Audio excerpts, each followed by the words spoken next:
আসসালামু আলাইকুম ভিউয়ার্স, নতুন আরেকটি ভিডিওতে আপনাদের স্বাগত জানাই। আজকে আমি এমন একটি ভিডিও আপনাদের সাথে শেয়ার করতে চলে আসলাম, যেটা হয়তো আপনারা আগে কখনো দেখেননি। আজকে আমি একটা সম্পূর্ণ জুতা বানিয়ে দেখাবো।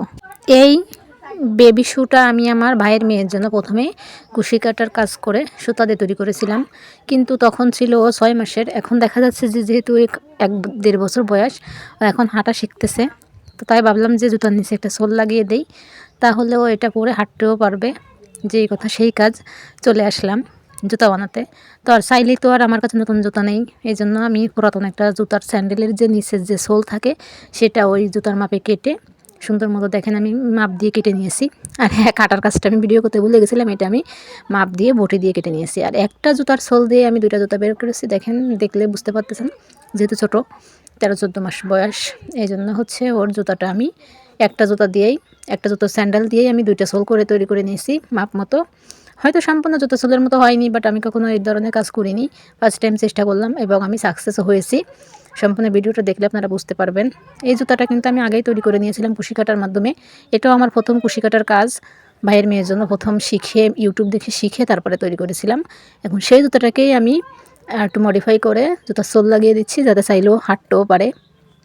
আমি যেহেতু স্যান্ডেলটা আগেই মাপ দিয়ে সুন্দর মতো হচ্ছে জুতার সোল দুটো কেটে নিয়েছিলাম, তাই আমি আবার বসিয়ে দেখতেছিলাম ভালো মতো যে আসলে কেমন হলো। আর দেখেন, আমি চেষ্টা করেছি হুবহু করতে, একটু নির্বিষ হলেও সেলাইয়ের মাধ্যমে আমি ঠিক করে দিয়েছি।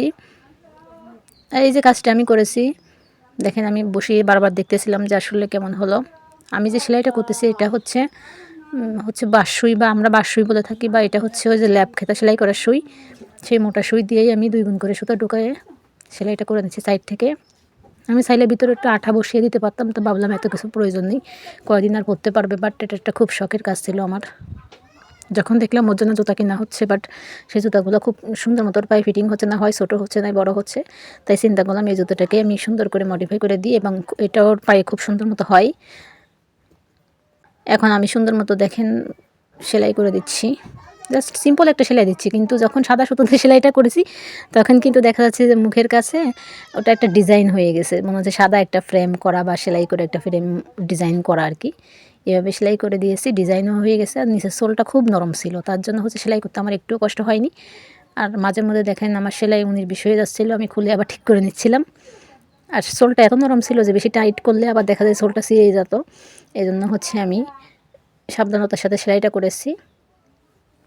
আর জুতোর সোলের দেখছেন সাইডের অংশটা কিন্তু খুব সুন্দর মতো স্মুথ হয়েছে। এটা আমি কীভাবে করেছি জানেন? আমার কাছে কোনো সিরিজ কাগজ ছিল না, তার জন্য হচ্ছে আমি প্রথমে মানে সেম টু সেম ডিজাইন অনুযায়ী কেটে নিয়ে বুটি দিয়ে কেটেছি। কাটার পরে এটা হচ্ছে আমি একজন ওয়াল আছে না, সেই দেওয়ালে আর কি আমি এগুলো ঘষেছি, যেহেতু সিরিজ কাগজ ছিল না। একদম পরবর্তীতে এটা কিন্তু খুব সুন্দর মিশে গেছে এবং ফিনিশিংটাও এই জন্য ভালো হয়েছে। আর যেহেতু জুতার ফুলের উপর ছিল হচ্ছে আপনার হলুদ কালারের ফুল, এবং সোলটাও কিন্তু ঘষার পরে একদম একটা সুন্দর হলুদ কালার বের হয়েছে, তার জন্য কিন্তু জুতাটা আরও বেশি ম্যাচিং হয়েছিল।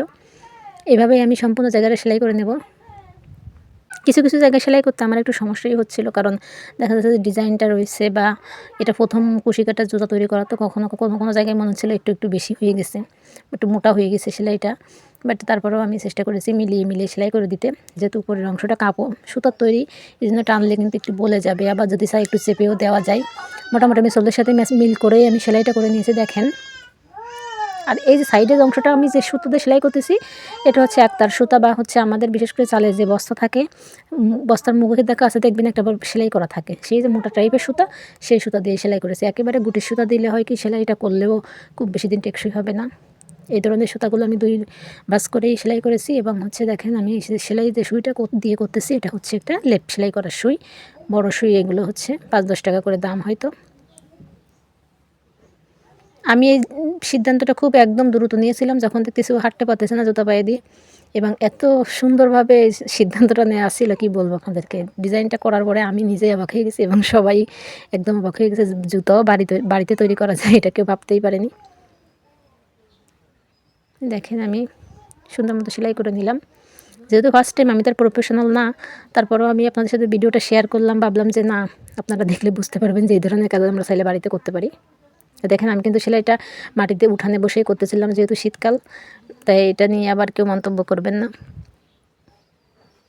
এখন আমি সুতোটা কেটে নিচ্ছি। আর যেহেতু ও তো আর খুব বেশি হাঁটাহাঁটি করবে, কিন্তু অতটা বেশি তো চাপ পড়বে না, এটা একটা শখের জুতা। তো আমি চিন্তা করছি যে সেলাই সুতোটা উল্টো দিকে গিট্টু দিয়ে দিব। আপনারা চাইলে যে কোনো জায়গায় ভিতর দিকে এনেও গিট্টু দিতে পারেন। এই তো আমার জুতা গিট দেওয়া শেষ। দেখেন সাইড থেকে যে আমি সেলাইটা করেছি এটাও কিন্তু একটা সেম ডিজাইন হয়ে গেছে। জাস্ট বোঝা যাচ্ছে না যে সেলাই করে লাগানো, বোঝা গেলেও কিন্তু দেখতে একদম একটা অন্যরকম ডিজাইন লাগতেছিল। এই হচ্ছে আমার প্রথম কাজ।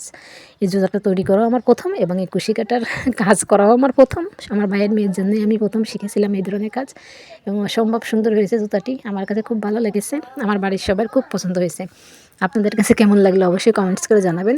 আমি আশা করি যে এই ধরনের ভিডিও আপনারা ইউটিউবে হয়তো তেমন একটা দেখতে পাবেন না। এই ধরনের ক্রিয়েটিভিটিটা আপনাদের সাথে শেয়ার করার জন্যই আমার ভিডিওটা ক্যামেরাবন্দি করা। আশা করি ভিডিওটা আপনাদের কাছে ভালো লাগবে। আর ভালো লাগলে অবশ্যই লাইক কমেন্ট শেয়ার করে পাশে থাকবেন। ধন্যবাদ সবাইকে। আল্লাহ হাফেজ।